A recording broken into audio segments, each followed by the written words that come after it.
அனைவருக்கும் வணக்கம். நான் பிரபாகரன், ஜோதிடர், சென்னையிலிருந்து பேசுகிறேன். இப்போ நான் என்ன சொல்ல போகிறேன்னா, இன்றைய ராசி பலனை சுருக்கமாக சொல்ல போகிறேன். அதை கேட்டு நீங்கள் பயன்பெறுங்க. மேச ராசியை பொறுத்த மட்டும் இன்று பிரயாணம் அலைச்சல் அதிகமாக இருக்கும், கருத்தில் கொள்ளுங்கள். ரிஷப் ராசியை பொறுத்த மட்டும் இன்றைக்கு செலவு அதிகமாக இருக்கும், அதை கட்டுப்படுத்துங்க.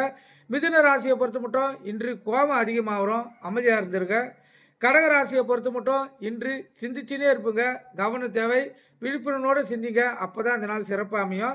சிம்ம ராசியை பொறுத்த மட்டும் சிறப்பாக இருக்குது, பாராட்டுகளை நீங்கள் பெறுவீங்க. கன்னி ராசியை பொறுத்த மட்டும் இந்த நாள் சிறப்பாக இருப்பதுனால நன்மையே நடக்கும், கருத்தில் கொண்டு பயன்பெறுங்க. துலா ராசியை பொறுத்த மட்டும் இன்று நாள் சரியில்லை, சோதனையான நாளாக அமையுது. விருச்சிக ராசியை பொறுத்த மட்டும் இன்று நாள் சரியில்லை, சோதனையான நாள். தனுசு சாதனை, மகரம் பேராசை, கும்பம் சிரமம், மீனம் சாந்தம். இதன் அடிப்படையிலே இந்த நாள் அமைந்திருப்பதால்